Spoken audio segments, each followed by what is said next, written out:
Hello children, எல்லாரும் எப்படி இருக்கீங்க? நல்லா இருக்கீங்களா? Very good. உங்கள் அனைவருக்கும் ஆண்டவராகிய இயேசு கிறிஸ்துவின் நாமத்தில் கிரீட்டிங்ஸ், வாழ்த்துக்கள். இன்னைக்கு ஒரு பைபிள் ஸ்டோரி பார்க்கலாமா? இன்னைக்குள்ள பைபிள் ஸ்டோரி இங்க இருக்கு அப்படின்னு சொன்னா புக் ஆஃப் லேமெண்டேஷன், புலம்பலின் புத்தகத்தை நம்ம பார்க்க போறோம். சரியா? அப்போ நீங்க கேட்கலாம், நம்ம சந்தோஷமா இருக்கணும், ஹாப்பியா இருக்கணும், மகிழ்ச்சியா இருக்கணும், எதுக்கு இந்த லேமெண்டேஷன் புக் நமக்கு அப்படின்னு சொல்லி நீங்க கேட்கலாம். பட் இதுவும் நமக்கு தேவை. அப்போ நம்ம இதுல இருந்து சில காரியங்கள் என்ன பண்ணிக்கலாம், கத்துக்கிடலாம். சரியா? அப்போ இந்த லேமெண்டேஷன் யாரை குறித்து எழுதியிருக்கு, யாரு லேமெண்ட் பண்றா, யாருடைய புலம்பல் அப்படின்னு சொல்லி நம்ம பார்த்தோன்னு சொன்னா, ப்ராஃபட் ஜெரேமியா என்ன பண்றாரு, புலம்பி அழுதாரு, மன்றாடுதார் ஆண்டவர்கிட்ட. எதுக்காக?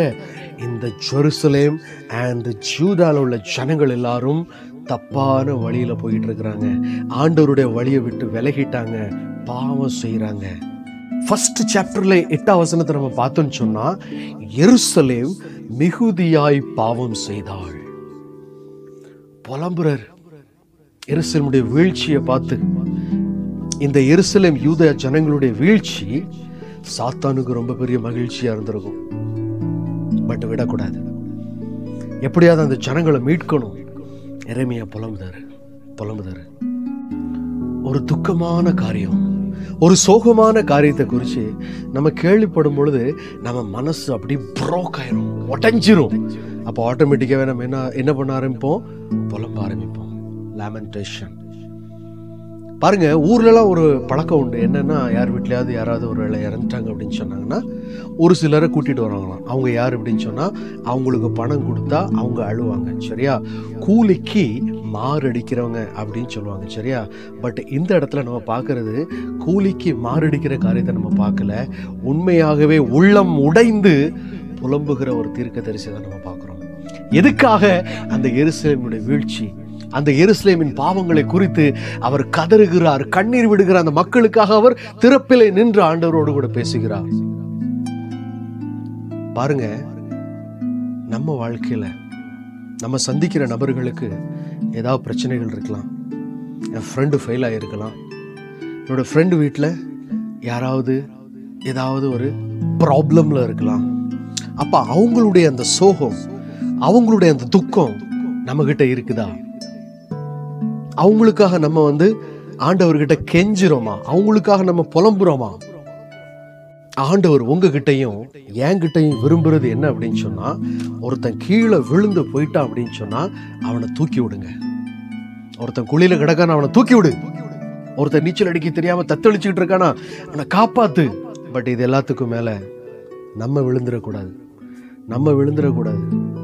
அடுத்தவங்களையும் காப்பாற்றணும், நம்மளும் விழுந்து போகாதபடி ஜாக்கிரதையா இருக்கணும். சில நேரம் நாங்கள் சில்ட்ரன்ஸ் ப்ரோக்ராம்ல சில பிள்ளைங்களை கூப்பிடுவோம், ஆக்ஷன் பண்ணுறதுக்காக கூப்பிடுவோம், மெமரி வேர்ஸ் சொல்கிறதுக்காக கூப்பிடுவோம். அப்போ இந்த ஒரு சிலர் வருவாங்க.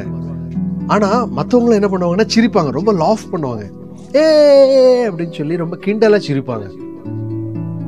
பட் முன்னாடி வந்தவங்க ஆண்டவருக்கு மகிமை ஆக்ஷன் பண்ணும்போது, மெமரி வேர்ஸ் சொல்லும்போது எவ்வளோ நல்லா இருக்குன்னு தெரியுமா?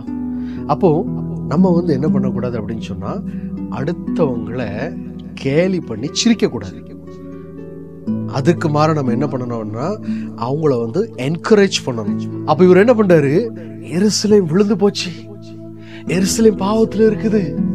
அப்ப அதை குறிச்சு எல்லாரும் சிரிக்காங்க. பட் இவர் என்ன பண்றாரு, பாரத்தோடு அந்த எருசலேமுக்காக துக்கத்துல இருக்கிறார், புலம்புறாரு. பாருங்க, இந்த உலகத்துல நம்ம கூட நிறைய காரியங்களை பார்த்துருக்கலாம். ஒருவேளை நீங்க கேள்விப்பட்டிருப்பீங்களோ இல்லையோ அப்படின்னு சொல்லி எனக்கு தெரியல. 2004 இந்தியாவில் பயங்கரமான ஒரு சுனாமி. தெரியுங்களா உங்களுக்கு? அப்படியே அந்த சைடு கடலோரத்தில், கடலூர், நாகப்பட்டினம், அப்படிப்பட்ட அந்த கடலோர மாவட்டத்திலலாம் நிறைய பேர், நிறைய பொருள், நிறைய உயிர் என்ன ஆயிட்டு, லாஸ் ஆயிட்டு, பெரிய சுனாமி. அப்போ அந்த மக்கள்லாம் வீட்டை இழந்து, சொந்தத்தை இழந்து, பந்தங்களை இழந்து அவங்க நடுத்துறையில் நிற்கிறாங்க. அப்போ அவங்களுக்காக நம்ம என்ன பண்ணணும்? அவங்களுக்காக நம்ம ஆண்டவர்கிட்ட கெஞ்சணும். குஜராத் 2001 பயங்கரமான பூகம்பம், எர்த்குயிக். எத்தனையோ மக்கள் இறந்து போயிட்டாங்க. நிறைய பேருக்கு அங்கே வாழ்வாதாரமே இல்லை அப்படின்னு சொல்லி குஜராத்தை விட்டுட்டு மும்பைக்கு வந்தவங்கலாம் இருக்காங்க.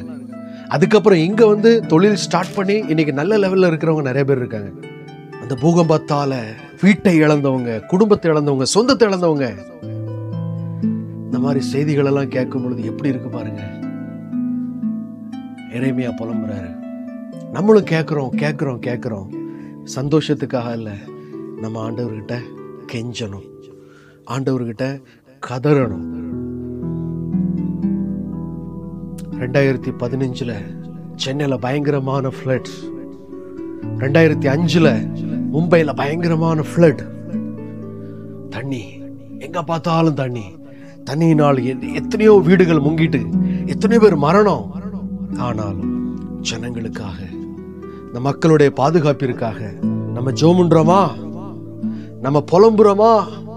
இந்த எரேமியாவுக்கு அந்த எருசலேமை குறிச்ச வைராக்கியம் இருந்தது மாதிரி நமக்கும் இப்படிப்பட்ட காரியங்கள் எல்லாம் கேட்கும் பொழுது நமக்கு ஒரு பாரம் நம்ம உள்ளத்துல உருவாகுதா? ஒருவேளை இது கொஞ்சம் மெச்சூர்டா தெரியல உங்களுக்கு, சின்ன பிள்ளைங்களே. ஆனாலும் நீங்க இந்த வயசுல இருந்து நீங்க என்ன பண்ணுங்க, எல்லா காரியங்களுக்கா ஜெபம் பண்ணுங்க. ஆண்டவர், இந்த நேச்சுரல் கெலாமிட்டினால யாருக்கு எந்த ஒரு பாதிப்பு வரக்கூடாதுன்னு ஜெபம் பண்ணுங்க. மக்கள் எந்த ஒரு பாவமான வழியில போய்விடக்கூடாதுன்னு சொல்லி ஜெபம் பண்ணுங்க. ஆண்டவர் நிச்சயமா நம்முடைய ஜெபத்தை கேட்பாங்க.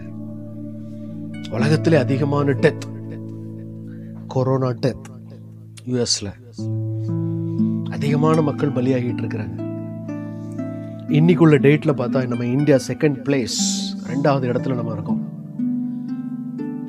அழிவு. எவ்வளவு நம்ம சந்தோஷமா இருக்கோம், மகிழ்ச்சியா இருக்கோம், பண்டிகைகள் எல்லாம் செலிப்ரேஷன்லாம் இருக்கு. பட் ஏதோ ஒரு விதத்துல ஏதோ ஒரு சம்பவங்கள் நம்மளை என்ன பண்ணணும், பாரப்படுத்தணும். நம்ம உள்ளத்துல ஒரு பேர்டன் கொண்டு வரணும், புலம்பணும். இன்னைக்கு இந்த புலம்பல் இருக்கு அப்படின்னு சொன்னா, இன்னைக்கு இந்த எரேமியா கிட்ட இருந்து நாம் கற்றுக்கொள்ள வேண்டிய ஒரு காரியம் தான். ஆண்டவருடைய சமூகத்துல மன்றாடுவோம். ஒருவேளை மக்கள் வழி தப்பி போன காரியத்தினால இப்படிப்பட்ட காரியங்கள் நடக்குதுன்னு சொல்லி நமக்கு தெரியாது. ஆனா நம்ம ஆண்டவர்கிட்ட கேட்போம், ஆண்டவரே எங்களுடைய தவிப்புகள் எல்லாம் மாறட்டும், ஆண்டவரே எல்லாம் போகட்டும், ஆண்டவரே இந்த கொரோனா வேண்டாம், சுனாமி வேண்டாம், எர்த்குவேக் வேண்டாம், ஃப்ளட் வேண்டாம், ஆண்டவரே. தங்க சொந்தங்களை இழந்து நிற்கிற ஜனங்களுக்காக பாரத்தோட நம்ம என்ன பண்ணுவோம், ஆண்டவர்கிட்ட கெஞ்சுவோம், புலம்புவோம், அழுவோம். ஆண்டவர் நம்ம ஜெபத்தை கேட்பாங்க. ஸோ ஃப்ரெண்டு ஃபெயில் ஆயிட்டானா அவங்களுக்காக ஜெபம் பண்ணுங்க. ஆண்டவர் ஃப்ரெண்டு ஃபெயில் ஆயிட்டான், உன் ஃப்ரெண்டுக்குள்ள பேரண்ட்ஸுக்கு அப்பாவுக்கு வேலை இல்லையா, ப்ரேயர் பண்ணுங்க. அப்பா அவங்களுக்கு வேலை இல்லை, வேலைக்காக நீங்க ப்ரேயர் பண்ணுங்க. உன் ஃப்ரெண்ட்ஸ் எல்லாம் பழைய மாதிரி சர்ச்சுக்கு வராம அப்படியே அவங்க ரோட்ல எங்கேயா சுத்திக்கிட்டு இருக்கிறாங்களா, பழைய மாதிரி அவங்க சர்ச்சுக்கு வர்றதுக்கா ப்ரேயர் பண்ணுங்க. ஆண்டவர்கிட்ட கேட்போம், ஆண்டவரே முன் நாட்களில் இருந்தது போல அந்த சந்தோஷம் எங்களுக்கு மறுபடியும் வேணும், அந்த ஹாப்பினஸ் எங்களுக்கு மறுபடியும் வேணும். இனிமே எங்க வாழ்க்கையில ஃபெயிலியரே இருக்கக்கூடாது. கண்டினியூஸ்ல பாஸ் சக்சஸ். நாங்க மறுபடியும் சர்ச்சுக்கு ருட்டீனா வருவோம். ஸோ நம்ம சர்ச்சஸ்லாம் ஆரம்பிக்க போகுது. ரெகுலராக நம்ம ஆராதனை அட்டன் பண்ணணும், சண்டே ஸ்கூல் அட்டன் பண்ணணும், விபிஎஸ் அட்டன் பண்ணணும். பழைய மாதிரி பிஃபோர் 7 monthsக்கு முன்னக்கூட்டி நம்ம எப்படி இருந்தோம் அதே மாதிரி மறுபடியும் நம்ம ஆக்டிவிட்டி என்ன பண்ணணும், கூடணும். இன்னும் ஆர்வமா நம்ம என்ன பண்ணணும், ஆண்டவருடைய சமூகத்தை தேடி போகணும். எப்பெல்லாம் நேரம் கிடைக்கும் ஆண்டவருடைய சமூகத்துல போகணும். அப்ப கேளுங்க, ஆண்டவரே நான் முதல்ல மாதிரி பழைய மாதிரி நான் மறுபடியும் உங்களை தேடி வரணும், நான் மறுபடியும் நல்லா படிக்கணும், நான் மறுபடியும் சந்தோஷமா இருக்கணும் ஆண்டவரே அப்படின்னு சொல்லி நம்ம ஆண்டவர்கிட்ட கேட்போம். ஸோ இதையெல்லாம் நினைவுபடுத்தும் மன்னமாக ஒரு அருமையான வசனத்தை நாம் தியானிப்போம். அந்த வசனம் எங்க இருக்கு அப்படின்னு சொன்னா, Lamentation chapter 5 verse 21. Restore us to yourself, Lord, that we may renew our days as of old. புலம்பல் 5:21. கர்த்தாவே எங்களை உம்மிடத்தில் திருப்பிக் கொள்ளும், அப்பொழுது திரும்புவோம், பூர்வ காலத்தில் இருந்தது போல எங்கள் நாட்களை புதியவைகளாக்கும். ஆண்டவரே எங்களை திருப்பிக் கொள்ளும். பாண்டவர்கிட்ட பாண்டவரே மறுபடியும் எங்களை உங்களுக்கு நேரம் எங்களை டேர்ன் பண்ணுவீங்க. அப்படியே அந்த ஓல்டு டேஸ்ல இருந்த மாதிரி, பூர்வ நாட்கள்ல இருந்த மாதிரி நாங்க மறுபடியும் ஃபாலோ பண்ணி நம்முடைய வழியில நடக்க எங்களுக்கு உதவிச்சிங்க அப்படின்னு சொல்லி ஆண்டவர்கிட்ட கேளுங்க. ஆண்டவர் நிச்சயமா ஆசீர்வதிப்பார். Okay children, take care, bye bye, thank you.